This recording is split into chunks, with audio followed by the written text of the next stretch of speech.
Startautisku atzinību iegūsi kāzu un citu skaistu dzīves mirkļu fotogrāfe Linda Lauva. Sagaidām ar aplausiem!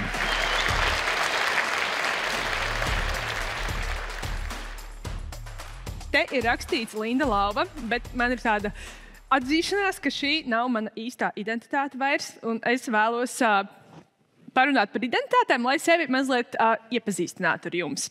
Nu tātad.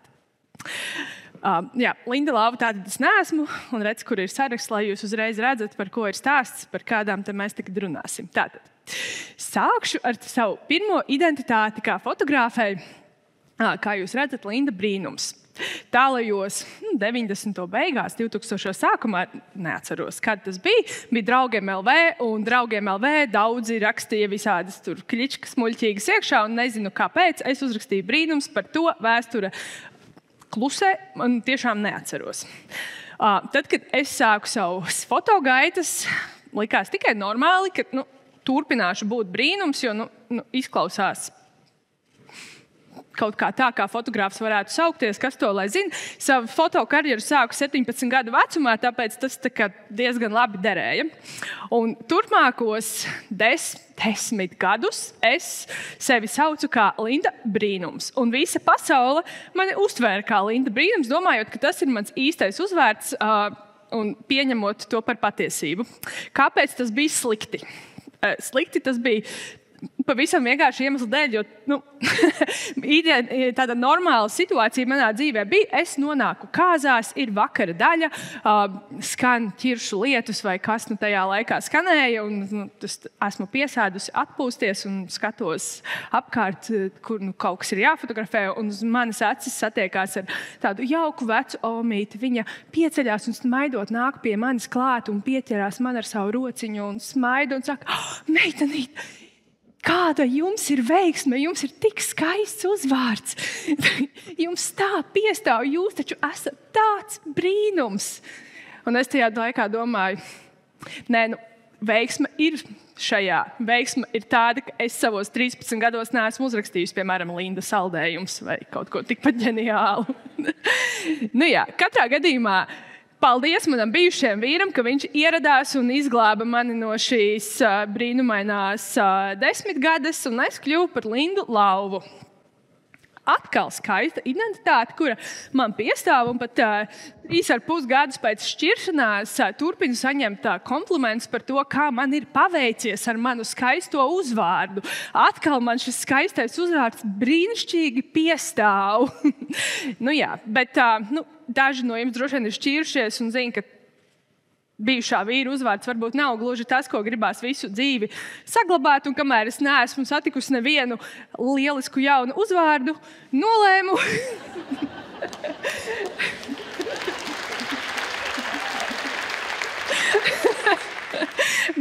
ka es pati varu šoreiz darīt kaut ko lietas labā, un tagad mans oriģinālais uzvārds ir Linda Kurme, un tad tā kā fotogrāfs Kurmis.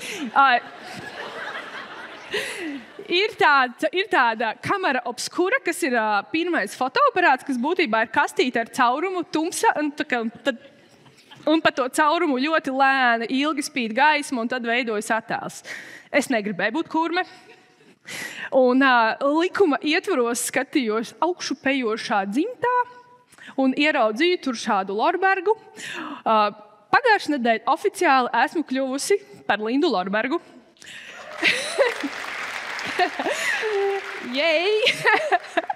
Un sniedzot dokumentus, es noskaidroju, ka Ruta Lorberga ir dzimusi vienā datumā ar manu dēlu. Un, ja tā nav zīme, tad kas vispār ir? Bet ļoti divos vārdos par mani. Tātad es esmu fotogrāfs kopš 17, 16 gadu vecuma. Esmu piedzīvojis neskaitāmas neražiņas, fakapus negribu teikt, neražiņas. Esmu bijusi vismaz 450 kāzās no Taizemes līdz Meksikai un pa vidu daudz kur Eiropā, Latvijā un visur kur. Un tā fotosesijas ir bijušas tiešām neskaitāmas. Esmu gan aizbraukusi uz nepareizo baznīcu kāzās, gan braucot līdzi jaunā pāri mašīnām, aizbraukusi uz nepareizu pilsētu. Daudz viskaut kādas muļķības ir notikušas. Izvēlēties grūti. Bet tad es domāju, kas tad ir tās lietas, ko man jums pastāstīt, un Iedomājos, ko cilvēki man parasti jautā, kad es kāzās apsēžos pie galdiņa, un tur ir viesi, un ko tad viņi man prasa. Un ir tādi 3 standarta jautājumi, ko fotogrāfam paprasa vienmēr, un tad es uz tiem 3 atbildēšu. Caur stāstiem. Jautājums atklājot dažreiz vēlāk. Pirmais stāsts būs par Juri un Annu. Juris un Anna precējās apmēram 2009. gadā. Vārdi ir izdomāti. Tos es neatceros. Bet stāsts ir brīnišķīgs. Juris un Anna man ir palikuši atmiņā kā laikmetam atbilstošs pāris. Tātad, tajā laikā esmu jauna, nepieredzējusi fotogrāfi. Katras kāzas ir liels notikums. Mani kāds ir izvēlējies uz savu laimīgāko dienu dzīvē uzaicināt un to iemūžināt. Tas ir skaisti. Ar Juri un Annu es neesmu satikusies dzīvē, mēs tikai sarakstamies e-pastos, un tad es dodos uz Zaksiņu, uz mazām kāzām. Mēs tikai ceremoniju, fotosesiju un pa mājām. Brīnišķīgi. Ierodos Zaksiņā, satieku Juri un Annu. Juris ir laikmetam atbilstošā tādā koši zilā uzvalkā, kurš atspīd nedaudz. Annai ir korsete, elpas daudz nav, un kūku kleita ar šlepi. Viss kā pienāks. Zaksiņā viss kārtībā, aprecās, uzliek gredzenus, noklausās dzejolīšus, asariņa ir, ček, dodamies uz fotosesiju. Tajā laikā Pinterests arī bija sācis savu to virzību uz līgavu un dekorētāju sirdīm, tad būs izdekorēta vietiņa parkā. Brīnišķīgi. Tajā laikā izdekorētas vietiņas parkā ir tieši tas, ko es vēlos, jo tās neviens nevar atļauties, bet Juris un Anna, viņi var atļauties izdekorēt pa vietiņu parkā. Dodamies uz šo parku, ieraugu šo brīnišķīgo vietiņu, saprotu, ka budžets gan man, gan tai dekorētājai nav bijis pārāk liels, jo tur tāds mazs vītoliņš, mazā vītoliņā karājas kādas 15-20 skumjas lilā tādas lentītes, un pret mazu baļķīti ir atsutēti tādi, viņu iniciāļi. Un tad sāk līt lietus. Neskatoties uz lietus sarga trūkumu, Anna kāpj ārā no mašīnas un ir sajūsmā, jo šis ir tieši tas, ko viņa ir vēlējusies. Juris arī smaida, jo Anna smaida, tad viss kārtībā. Sākam fotografēties. Diemžēl 3 ekstāzes pilnas minūtes vēlāk Anna ir nosalusi. Juris ir kļuvis pleķains, jo uz viņa koša zilā mazliet spītīgā uzvalka katra pile atstāja nospiedumu. Bet ir sarunāts par dekorācijām, tāpēc mēs nofotografējamies gan atspiedušies pretiem burtēm, gan šādi, gan ar sirsniņu, gan turot to uz rokām, gan arī pie 15-20 skumjām jau slapjām lilā zariem pielipušām lentītēm. Es zinu, ka mūsu ceļš ved uz Jūrmalu. Jūrmalā viņiem ir viesnīcas numuriņš, kurā tiešām nelīst, un varbūt mums paveicās, ka pludmalē arī nelīst. Es viņiem mudinu viņus ātrāk doties ceļā, un viņi piekrīt. Katrs sakāpja mašīnās, braucam. Jūs jau ziniet, no Rīgas līdz Jūrmalē, tur pusstundiņa, kas vispār var noiet greizi. Kad es ierodos pirmā, un man ir paveicies, spīd saule. Brīnišķīgi, manā portfolio būs labas bildes, ko parādīt nākošajiem. Es esmu laimīga. Atbrauc Juris un Anna, es laimīgi steidzos viņiem pretī un māju, hei, steidzamies, fotografēties, spīd sauli, ja atnāk tas lietus. Diemžēl no mašīnas izveļās cits Juris un Anna. Izrādās, ka Anna tomēr bija nosalusi. Un Juris, kā jau gādīgs vīrs, ģimenes galva, ir par viņu brīnišķīgi parūpējoties. Plēdiņa viņam nebija, bet viņam bija kaut kāds grādīgs risinājums pārāk daudz. Laikam viņi nebija ēduši brokastis, jo tādi... Anna ļogās uz pludmali, kamēr Jurim šis vispār pilnīgi neinteresē. Bet Linda brīnums var ar to tikt galā. Līdz pludmalē kaut kādā veidā es viņus aizdabūju. Diemžēl pa ceļam Annas kleita līdz pusē ir sasmērējusies. Visas kārtiņas. Juris vēl aizvien ir pleķains. Abi viens otrā skatās diezgan atsvešināti. Un diezgan drīz misija brīnišķīga fotosesija cieši neveiksmi. Mājās es pavadu daudzas stundas saķērusi savu galvu un mēģinot to visu kaut kā vēst par labu, bet tad nopūšos, aizsūtu bildes un savu konta numuru.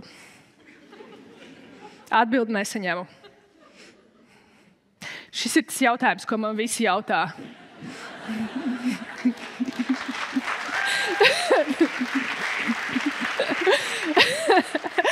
Pēc atkārtota uzaicinājuma, protams, Juris man atzvanīja. Jurim, protams, nekas nepatika. Viņš, protams, bija dusmīgs. Protams, viņam nepatika, ka ir ļoti maz bildes Jūrmalā.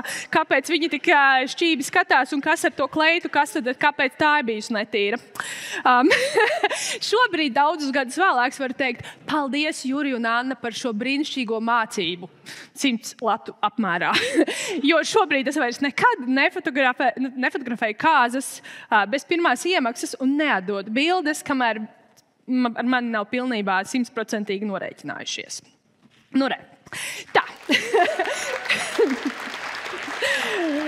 Un tad atgriežos pie tā galdiņa kāzās, kur uzdod man tos jautājumus cilvēki, un tur vienmēr ir kāds onkulis, kurš man paprasīs, ar ko tu fotografē? Un vai tev filmiņa nav beigusies?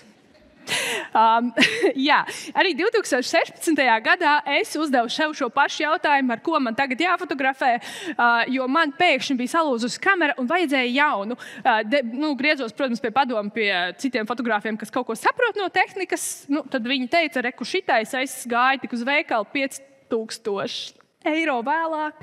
Es biju laimīga, visas bildes bija fokusā un apmēram 3 mēnešus baudīju ekstāzi, vienkārši pārlaimīgu fotogrāfa dzīvi. Un tad pienāca oktobris, un oktobrī es devos uz nākošo fotosesiju. Pie manis bija ieradušies pāris no Igaunijas. Nākamajā vasarā man bija viņiem jāfotografē kāzas, un tad mēs sarunājām iepazīšanās tādu fotosesiju priekš ielūgumiem, un mēs devāmies uz Amatas upi, jo viņiem nebija ideja, un es teicu, ka tur ir rītīgi skaisti, tur tādi stāvkrasti, būs brīnišķīgi, un pēc manas iniciatīvas mēs tādu piedzīvojumu tēmu izvēlējāmies, viņi tur salasīja līdzi malku, un tagad tur nesankcionētas ugunskurs kurināsim, būs super. Tad, kad mēs ierodamies, ir arī super, jo ir rītīgi lijis, un ūdens līmenis ir kāpis, upe ir tāda bangojoša, iespaidīga, un es, sajūsmā maksimāli, jo neviens jau negrib uz to amatu braukt tur tālu. Dzenāju viņus tur lejā, augšā pa klinti, tur skrienu, kārtoju viņiem tur drēbes, matus, rādu, kā tas vīrietis skaisti jāapķer, kā tur tie mati jāterina un skrienu kalnā augšā lejā, visu laiku tos zarus kaut kur paņem malā, jo viņi visu laiku traucē, un tad es pēkšņi ar savu perifēru redzu, bam, bam, bam, plunkš. Jā, manas 5 štukas plus objektīvs ieplunkšķina skaisti Amatas upē, tādā labā tādā vietā, tieši ielociņā, kur tāds virpuļviesuls ir izveidojies. Nākamā aina. 2 nelicenzēti, neprofesionāli igauņu psihoterapeiti mierina paniski raudošu latviešu fotogrāfiju. Nākošā aina. Glābēja komanda gandrīz iet bojā, nirstot oktobra straumē.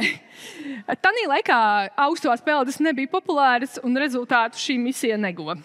Nākamā aina iesaistās mana mamma Swedbank darbiniece. Šī nav reklāma, bet ja jums ir Swedbank mājokļa apdrošināšana, kura iekļauj arī iedzīvi, tad var mest tās kameras upē. Liekas, ka stāsts varētu šeit lieliski beigties, jo es dabūju naudu, un tas pāris man ap citu samaksāja par savām nākamās vasaras kāzām laicīgi, un vēl viss kaut kas labs notika, pasaule sadavās rokās un nopirka jaunu kameru, bet nē, man ir vēl nākošā aina 4 gadus vēlāk. Ir pagājuši 4 gadi, un es saņemu ziņu no savas draudzenes. Hei, vai šis nav tavējais? Es ielādēju bildi, un šis ir gan manējais. Es atpazīstu savējo pēc īpašās ādas siksniņas, kas vienā pusē visu laiku neturējās. Es tu biji tā jocīgi piesējusi. Diemžēl mēs nesatiekamies, jo ūdenslīdējs, kurš to ir izvejojis no Gaujas, gaujas 4 gadus vēlāk vēlās pārāk milzīgu kompensāciju, un es varu iztikt ar stāstu. Reku noderēja. Jā.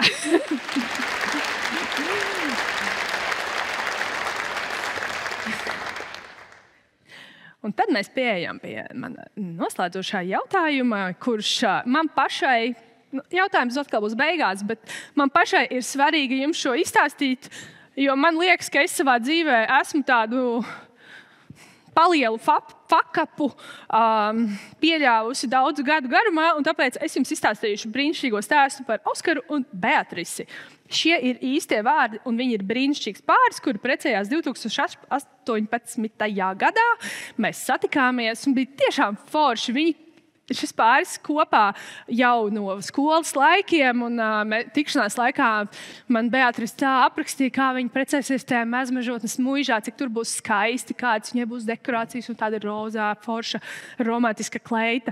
Un Oskars uz viņu skatās tādām actiņām, ka tā kā būtu jāģīpst. Nē, es kaut kādā mērā ģīpstu. Esmu sajūsmā, brīnišķīgi, un pienāk šīs kāzas. Tiešām ir tik skaisti, kā viņa bija aprakstījusi, jo šeit tiešām ir ļoti, ļoti laba dekorētāja, brīnišķīgi organizētāja. Viss ir ļoti, ļoti skaisti. Un pienāk vakars, tāds fotogēniskākais no vakariem, ko jūs varat iedomāties.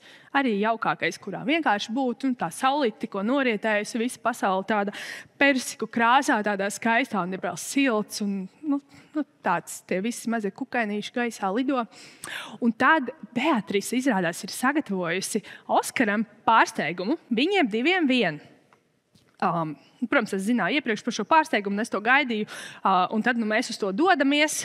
Mēs dodamies uz tādu tiešām ļoti gaumīgi iekārtotu tādu tādu stūrīti. Viss ir ar daudz lampiņām, ir ļoti daudz sveces un tāds skaists, sarkans samta dīvāniņš. Uz tā Oskars tiek nosēdināts ar aizsietām acīm.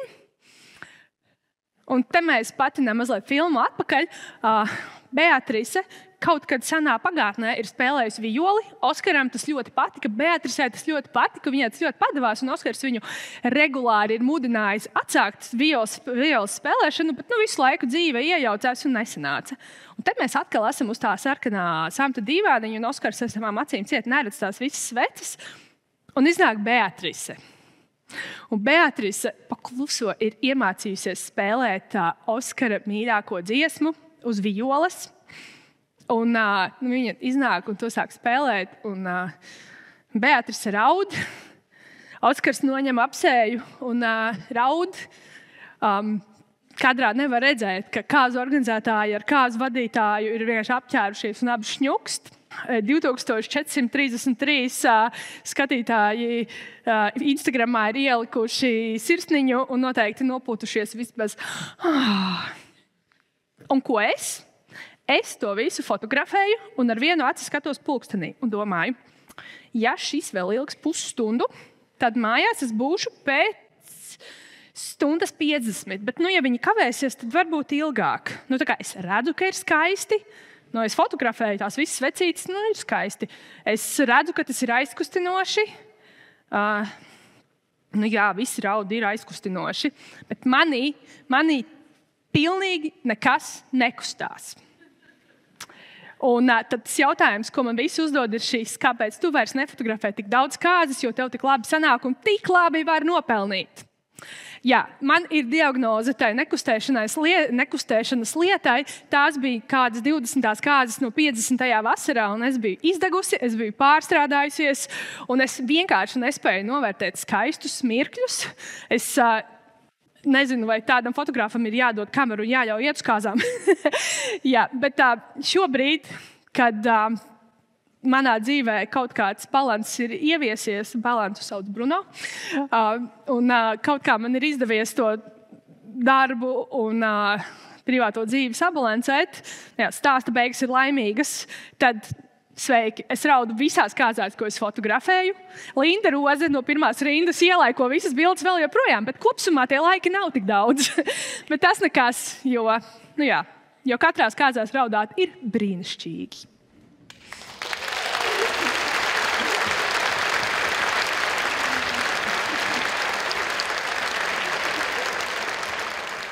Paldies! Vai tev kāds prasīs pafočēt draugu kāzas, un vai tu esi piekritusi?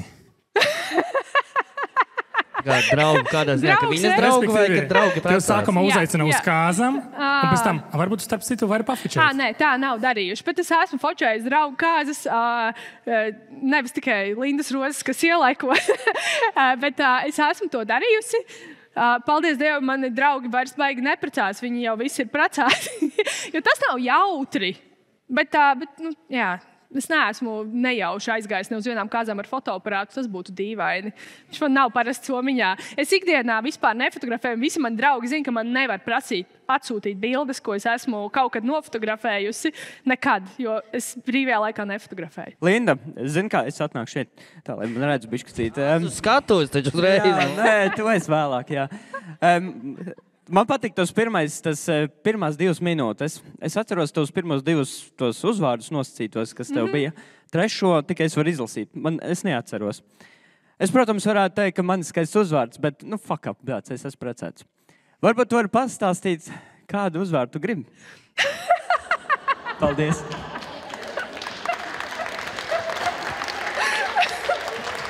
Jā, pacēm rokas visi ar dažādu dzīvnieku uzvārdiem. Brīvie vīrieši, lūdzu. Manam dēlam patīk putni. Viņam darētu, ja es esmu balode, jo viņš mani uzrunā kā Linda balode. Ja kāds balodes pieejams, droši. Baloži ir pies. Nu, uz šīs jautrās nots mēs arī teiksim tev paldies.